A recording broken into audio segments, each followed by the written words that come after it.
चुनाव से जुड़ी ये हमारी खास पेशकश दिल्ली के दिल में क्या है।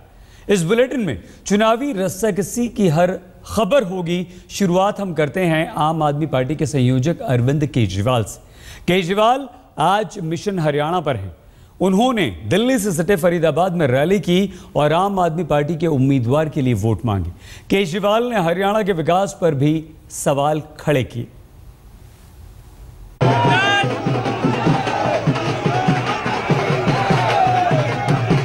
एक्शन में है अरविंद केजरीवाल। तस्वीरें दिल्ली से सटे फरीदाबाद की हैं।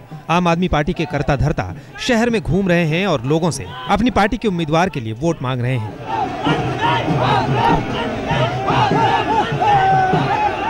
सुबह के करीब 11 बजे का वक्त रहा होगा जब फरीदाबाद में केजरीवाल का रोड शो शुरू हुआ। समर्थकों के हुजूम के बीच केजरीवाल गाड़ी में सवार हुए और निकल पड़े मिशन हरियाणा पर। Do you along with corruption, will the local issues, the infrastructure, will that also be a main focus of the Aam Aadmi Party? It's all related to dishonest politics. The country needs honest politics. Kejriwal Faridabad के लोगों के बीच पहुंचे तो विकास की भी बात की और भ्रष्टाचार से निजात दिलाने का वादा भी किया। फरीदाबाद में अलग अलग जगह पर अरविंद केजरीवाल का स्वागत हो रहा है। आप देख सकते हैं कि किस तरीके से रोड के साइड में लोग पहुंचे हैं अरविंद केजरीवाल का वेलकम करने के लिए और अरविंद केजरीवाल हाथ हिलाकर इन लोगों का स्वागत ले रहे हैं। तमाम लोग हाथ मिलाने के लिए अरविंद केजरीवाल के पास आते हैं। सैकड़ों की संख्या में हर जगह इसी तरीके से समर्थन मिल रहा है। फरीदाबाद के बाद केजरीवाल आगे बढ़े और बल्लभगढ़ भी पहुंचे।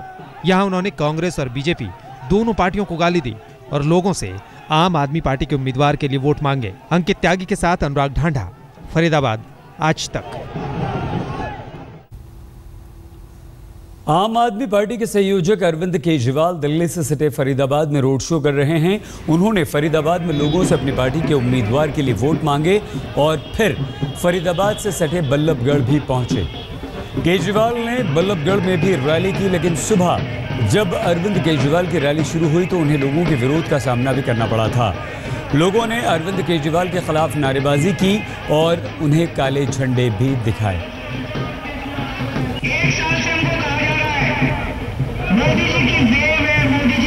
लेकिन अरविंद केजरीवाल ने यहां बल्लभगढ़ के एक चौक पर लोगों को संबोधित किया और कांग्रेस बीजेपी दोनों पर निशाना साधा। कहा नरेंद्र मोदी और कांग्रेस दोनों ने देश को लूटा है। हमारे संवाददाता अनुराग ढांढा ने रोड शो के दौरान अरविंद केजरीवाल से बात की। पहले केजरीवाल का विरोध हुआ, लेकिन बाद में स्थानीय लोगों ने उनका स्वागत भी किया। अनुराग की ये रिपोर्ट।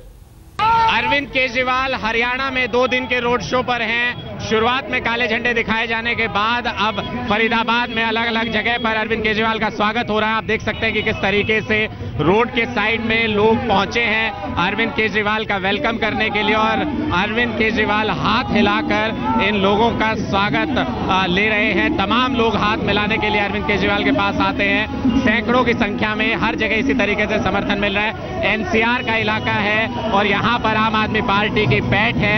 आम आदमी पार्टी अपनी पकड़ रखती है और इसीलिए यहाँ पर आप देख सकते हैं किस तरीके से लगातार लोग स्वागत करने के लिए पहुंच रहे हैं अरविंद केजरीवाल का। और इसी तरीके से जगह जगह पर कोशिश यही है आम आदमी पार्टी की कि एनसीआर के इलाके में ज्यादा से ज्यादा अपनी स्थिति मजबूत कर सके, क्योंकि दिल्ली के बाद लोग अब एनसीआर में ज्यादा आम आदमी पार्टी के साथ जुड़ रहे हैं और बड़ी चुनौती बीजेपी और कांग्रेस के लिए आम आदमी पार्टी एनसीआर के इलाके में भी बनती हुई नजर आ रही है। लगातार इस तरीके का समर्थन देखने को मिल रहा है। लगातार लोग पहुंच रहे हैं अरविंद केजरीवाल का स्वागत करने के लिए और 2 दिन के इस रोड शो में फरीदाबाद और गुड़गांव की 2 सीटों पर अरविंद केजरीवाल काफी हद तक अपने लिए समर्थन जुटाने की कोशिश करेंगे। कैमरामैन सुधीर के साथ अनुराग ढांढा, फरीदाबाद, आज तक।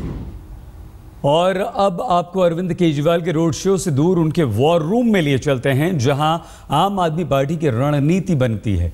तो कैसे होता है आम आदमी पार्टी के कार्यालय में काम, देखिए हमारी ये रिपोर्ट।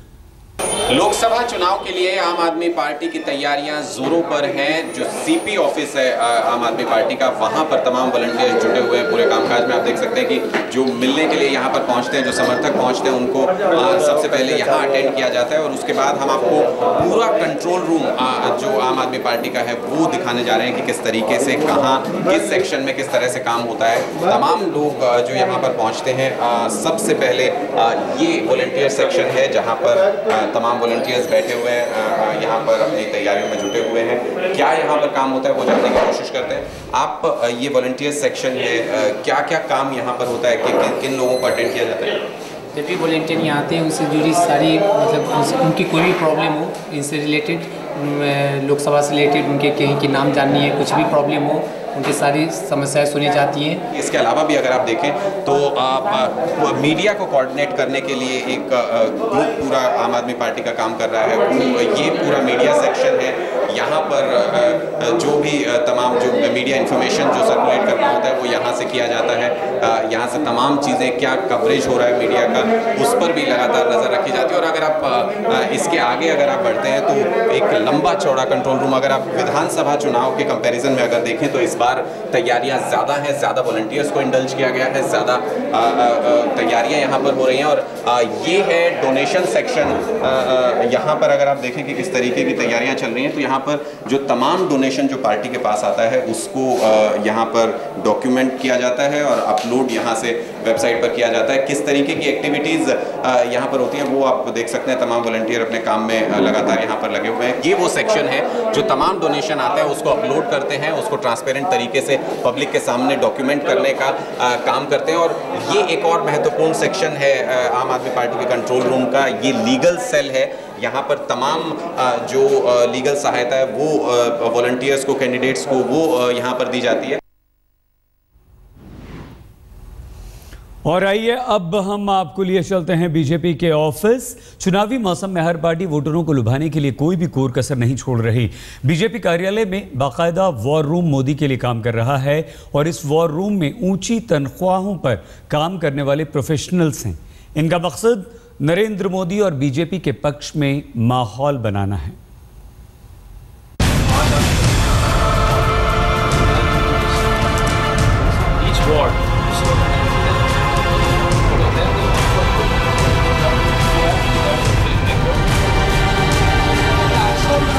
ये बीजेपी का वॉर रूम है। प्रशिक्षित और प्रतिभाशाली नौजवान की नमो ब्रिगेड। इन युवाओं के जिम्मे हर रोज बदलती परिस्थितियों में मोदी की ब्रांड इमेज को चमकाना है। इनकी रणनीति मोदी के साथ ज्यादा से ज्यादा लोगों को जोड़ना है। मकसद है टारगेट 272 को हर हाल में पार कराना। बीजेपी के लिए प्रोफेशनल्स की ये टीम अलग अलग राज्य और केंद्रीय स्तर पर काम कर रही है। जो मार्केटिंग के जानकार हैं वो आइडिया लेकर आते हैं और जो तकनीक के जानकार हैं वो उस आइडिया को तकनीक के जरिए करोड़ों लोगों तक पहुंचाते हैं। मैं B computer science and engineering में था। इससे I was working as I served as a director in Oracle and IBM। I work with multinational companies. 2014 is very important for, ये बहुत ज़रूरी है इंडिया के लिए। एंड अगर अभी स्टेबिलिटी नहीं आया इंडिया में, पीपल लाइक मी और some other colleagues of mine, actually वो नौकरी शायद छूट जाएगा उनका। इस वॉर रूम का हिस्सा बनने के लिए जो नौकरी नहीं छोड़ सकते हैं वो छुट्टी लेकर बीजेपी दफ्तर में नमो की मुहिम का हिस्सा बने हुए हैं। ये है पल्लवी गुप्ता जो अभी भी रेवलॉन का हिस्सा हैं। टीम नमो का हिस्सा बनने के लिए इन्होंने छुट्टी ली है। मार्केटिंग की जानकार पल्लवी ब्रांड मोदी को मजबूत करने में लगी हैं।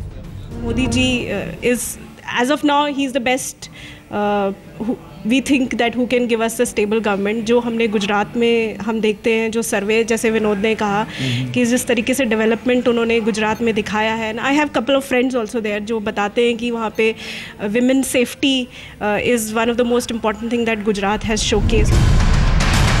दिल्ली बीजेपी के मुख्य प्रवक्ता संजय कौल मानते हैं कि बदली हुई जरूरतों और हर घंटे बदल रही राजनीतिक चुनौतियों के बीच सूचना तकनीक की ये तैयारी उनकी रणनीति का अहम हिस्सा है। प्रो बीजेपी का जो ग्रुप है उसमें प्रोफेशनल जो हैं वो IITians हैं, टेक्नोलॉजी टेक्नोक्रेट्स हैं, मैनेजरियल एक्सपर्टीज रखने वाले MBAs हैं, मार्केटिंग के प्रोफेशनल्स हैं, इंजीनियर्स हैं, इसमें एडवोकेट्स और डॉक्टर्स भी हैं, इसमें फिल्म मेकर्स हैं और कला के क्षेत्र से भी बहुत महारत प्राप्त करने वाले ऐसे बहुत सारे लोग हैं। सबसे बड़ी बात है मल्टीनेशनल्स में काम करने वाले मैनेजरियल पोजीशन पे, सीनियर लेवल पे लोग हमारे साथ इसमें काम कर रहे हैं।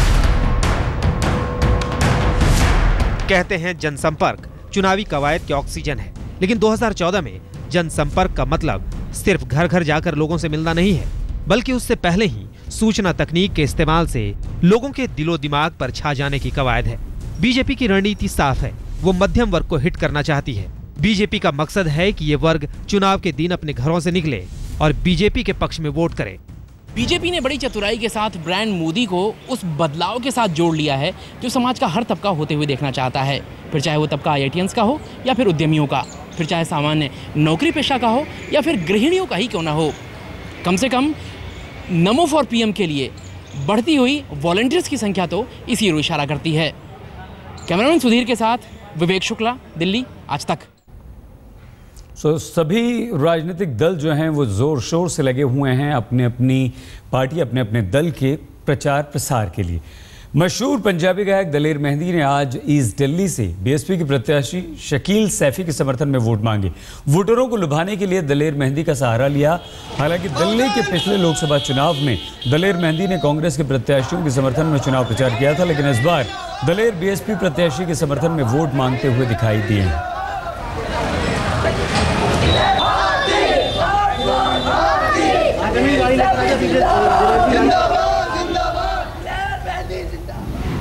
कांग्रेस के उम्मीदवार राज बब्बर ने आज गाजियाबाद में अपना नामांकन पत्र दाखिल किया। पार्टी ने उन्हें गाजियाबाद से लोकसभा चुनाव का उम्मीदवार बनाया है। राज बब्बर ने जीत का दावा किया। आम आदमी पार्टी ने कांग्रेस के राज बब्बर के खिलाफ शाज़िया अल्मी को गाजियाबाद से उम्मीदवार बनाया है, जबकि बीजेपी के पूर्व सेना अध्यक्ष जनरल VK सिंह हैं जो गाजियाबाद से चुनाव लड़ रहे हैं बीजेपी की तरफ से। तो मुकाबला यहाँ पर काफ़ी दिलचस्प है। जनरल VK सिंह अपने रिटायरमेंट के अंतिम दिनों में सरकार के साथ एक लंबे विवाद के चलते सुर्खियों में भी आए थे। मैं गाजियाबाद के विकास के लिए, बेहतर गाजियाबाद के इरादे को लेकर आया हूं। ये मेरा संकल्प है। मेरी लड़ाई ना यहाँ पे किसी व्यक्ति के साथ है, ना ही किसी पार्टी के खिलाफ है। मैं यहाँ पर गाजियाबाद की समस्याओं से लड़ने के लिए आया हूँ और मैं पूरी तरह आश्वस्त हूँ कि मैं यहाँ की समस्याओं से लड़ने के लिए यहाँ पर कामयाबी पाऊंगा। समस्याओं को दूर करने की बात राज बब्बर यहाँ पर कर रहे हैं। गाजियाबाद में नेताओं के कटआउट्स बनकर तैयार हैं। राजनीतिक दलों में भले ही आपसी खींचतान हो, लेकिन सभी पार्टियों के नेताओं के कटआउट्स एक साथ बन रहे हैं। चुनाव की तारीख करीब आने के साथ ही साथ इन कटआउट्स की डिमांड भी काफ़ी बढ़ती जा रही है। मोदी, राजनाथ, राहुल या मुलायम, सियासत के मंच पर ये कद्दावर नेता एक साथ भले ही ना दिखें, लेकिन गाजियाबाद में ये एक साथ खड़े हैं। लोकसभा चुनाव होने के साथ ही हर तरफ चुनावी रंग बिखरने लगे हैं। सभी पार्टियां चुनाव में अपना परचम लहराने की रणनीति तैयार करने में जुट गई हैं। चुनाव की गर्माहट पार्टियों के दफ्तरों के बाहर भी दिखने लगी है। चुनाव आते ही गाजियाबाद की इस दुकान में भी सरगर्मियां बढ़ गई हैं। इस दुकान में बड़े बड़े नेताओं के कटआउट तैयार किए जाते हैं। मैं जिस जगह मौजूद हूँ ये नवयुग मार्केट कहते हैं, यहाँ पर गाजियाबाद के इलाके में हूँ मैं, और आप देख सकते हैं यहाँ पर कि जो तीनों प्रधानमंत्री की जो आम आदमी पार्टी की तरफ से यहाँ पर अरविंद केजरीवाल के कटआउट्स हैं, वहीं राहुल गांधी जो कांग्रेस का प्रतिनिधित्व करते हैं, कांग्रेस के यहाँ पर राहुल गांधी कटआउट्स हैं, वहीं नरेंद्र मोदी जो बीजेपी जो है इन्हीं के पोस्टर जो है वो लगाकर लोगों से वोट मांग रही है कि नरेंद्र मोदी जो है वो देश के भावी प्रधानमंत्री होंगे और देश का एक विकास करेंगे। वहीं तीसरे फ्रंट से एक और शख्स हैं जिनको प्रधानमंत्री बनना है, वो है मुलायम सिंह यादव। पूरे देश में भले ही मोदी की लहर हो, लेकिन यहाँ मायावती और मुलायम के कटआउट भी खूब हैं। चुनावी माहौल में सभी पार्टियां धड़ाधड़ कटआउट के ऑर्डर दे रही हैं। राजनीति में एक दूसरे के धुर विरोधी मोदी, राहुल और राजनाथ सभी के कटआउट एक ही दुकान के कारीगर तैयार कर रहे हैं। आप ये मान के चलो 2 या 3 मतलब समाजवादी पार्टी और अपना बहुजन समाज पार्टी के कटआउट वो निकले, क्योंकि और बाकी अभी आपका राज बब्बर का मतलब अभी टिकट फाइनल होने में बहुत लेट कर रही है पार्टी, तो इस वजह से थोड़ा लेट हो रहा है प्रोग्राम। ऐसे कितने कटआउट्स बिकते हैं ऐसे नॉर्मल देखिए, मेन तो प्रत्याशी होते हैं, उनके कटआउट लगते हैं अपने अपने चुनाव कार्यालय। इस बार आपने अरविंद केजरीवाल के भी कटआउट्स लगाए, क्या लगता है अरविंद केजरीवाल कटआउट्स बिकेंगे? बिल्कुल बिकने चाहिए, जिस तरीके से उनका भी चल रहा है तो होना चाहिए बिल्कुल। ये आदमकद कटआउट कुछ दिनों में दुकान से निकलकर तमाम इलाकों में चले जाएंगे। सभी पार्टियां इन बड़े बड़े कटआउट्स के जरिए वोटरों पर ऐसा असर डालने की कवायद में जुटी हैं जो वोट में भी तब्दील हो सके।